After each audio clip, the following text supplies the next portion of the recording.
Redditors who were a missing person, what's your story? It was my first day in kindergarten. I was supposed to go to the after school daycare, but I lost the note saying I was supposed to. So the teacher shoved me onto the bus and told the bus driver where I lived. Not sure if that's actually how it went down, but regardless they made me leave. The bus drops little 5-year-old me off at home. All the doors are locked and my mother wouldn't even get out of work for another 2-3 hours. So I do what any little kid does, I sit on my front porch and cry. Luckily I lived right across the street from the high school, and this angel of a woman sees me from the bleachers while a soccer game was going on. She comes over to check on me and stays with me the entire time. Meanwhile at the school the staff is going crazy because I'm nowhere to be found. My mother was called and, as I'm told, crying profusely. Then out of the blue I see this 1960s brown Cadillac pull up and over walks my principal. He thanks the women for taking care of me and brings me back to the school. Because of my situation they suspended my teacher and the bus driver, and I never do anything without proper paperwork. I was kidnapped by my biological mother and missing for 3 months when I was a year old. My bio mother has a horrendous crystal meth habit, took me during a court-mandated visitation and kept me in her various users' sellers' houses. When I was found, I hadn't been changed in days. I was in damp clothing and I had been given cough syrup daily to keep quiet. She was arrested and eventually released. Who reported you for being missing? My grandmother. It was the only unsupervised visitation because there was a family emergency where my cousin had to go to hospital and my grandmother was too ill to supervise, but she was at home in bed. She realized my mother hadn't come home with me and that's when panic set in.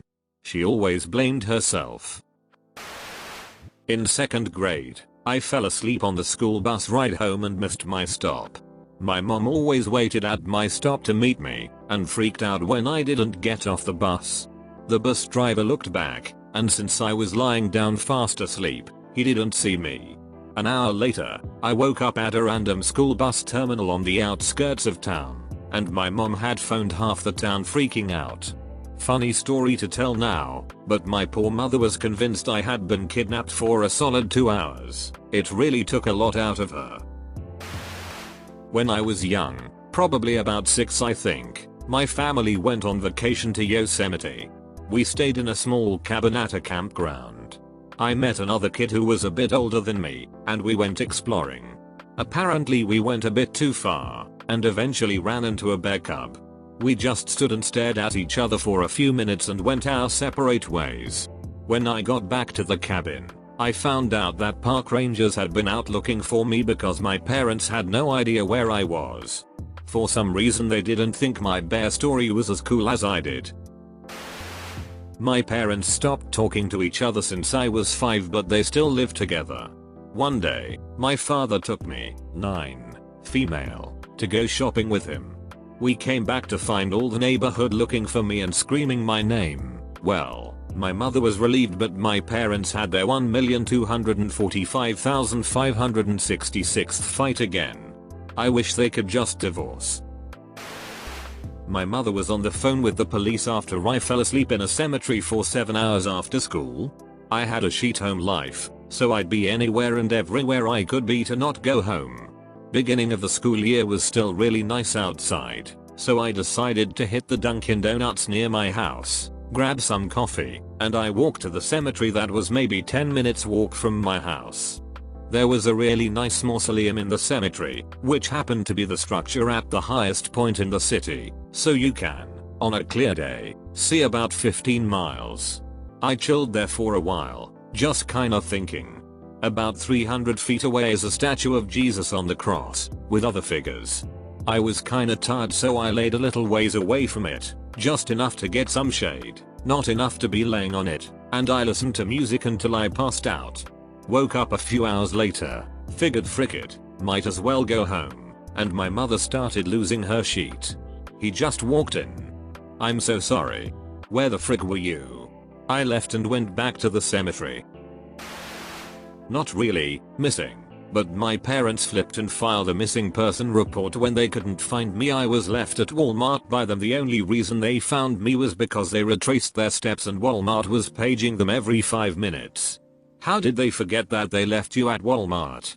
You'd think they'd have realized that before they filled out a missing person report. You'd be surprised. I used to work at IKEA. People would forget a lot of things people there. The saddest thing is that it wasn't always forgetting. I remember a case where a little child was dropped off at the kids area, maximum 1 hour time allowed, and was still there after 3 hours. A search was conducted of the entire store, but the parents were nowhere to be found. They eventually showed up in the early evening. Turns out they went to the seaside for a day and didn't want to take their kid. My sister once had the entire neighborhood, the police department, and God knows who else out looking for her. It turns out, she had crawled behind the sofa and fell asleep on top of an air conditioning vent for about 5 hours. My mom went inside as the sun started to go down and sat down on the couch to cry. My sister then crawled out from behind the couch and started petting her on the head, asking her what was wrong. I was reported missing for a few days because I ran away from home at 16. I ran away with my 17-year-old boyfriend, who was not reported missing by his parents. My parents had read through some of my chat messages. I had a habit of saving logs and knew I was likely heading north or west, but weren't sure. Thankfully, since I was listed as missing and they knew who I was with, the guy was being monitored and he used his debit card on the way, so they had an idea where I'd be. Cops came with a search warrant to the place we were staying a couple hours before we were going to head off west. We already had a new car ready to go, with some cash. To make it harder to be tracked, we're gonna leave later that night.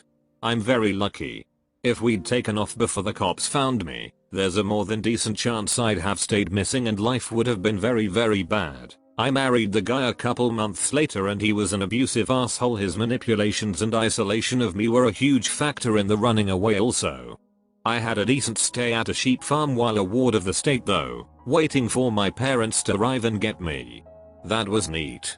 Then I got home and a family friend came over to scream at me about how I was trying to murder her daughter and that I was a disgrace. Not so neat. Not me, but my brother was missing for around a year. He'd disappeared before, but only for a few days. He suffers from paranoid schizophrenia and would often get delusional, but this time he didn't turn up. We live in Nick and my parents had no idea where to look for him. They'd regularly go to the police station and look at pictures of bodies that had turned up. He didn't have any friends or girlfriends we could ask about him. He had just vanished. A year later we got a call from a hospital in DC. My brother had been picked up on the street, nearly dead from malnutrition. He'd gone to Washington to warn the government about something or other. He often refused to eat, believing his food was poison, and lived on the streets for a year. The only reason he survived was because other homeless people took care of him and convinced him to occasionally eat something. He was a skeleton when they found him, full of flea bites. Eventually my parents nursed him back to health. He's still mentally ill but hasn't tried to disappear again. I think about him whenever I see a homeless person. I'm an emergency room nurse in a good-sized city with a mild winter climate, ergo, our homeless population is large. I get very frustrated with many of my colleagues' reactions to homeless mentally ill patients. It is absolutely true that as a whole, the demographic is really difficult to treat, but I always remind myself that this is someone's son, daughter, brother, sister, etc., and that their particular disease pathology doesn't immediately mean they are worth less of my compassion or care. Was never reported, but my dad once forgot me at a cafe in the mid-90s during a time when local police was looking for this guy. Because everyone was paranoid at the time, my mom had made me learn my full name, my address, our phone number and my parents' work phone numbers by heart, and so when people realized that I was alone they were able to call my mom at work. Shortly after my dad showed up absolutely horrified. He had forgotten that he'd taken me with him. Make your kids learn your phone number by heart. We set our phone number as the unlock code for the iPad and wouldn't open it for him. A bit of a pain to type in each time, but he memorized it pretty damn quickly after that. If you liked this video, then you might like, what are the creepiest unsolved crimes? Or some of these other videos. Thanks for watching, and I will see you with tomorrow's upload.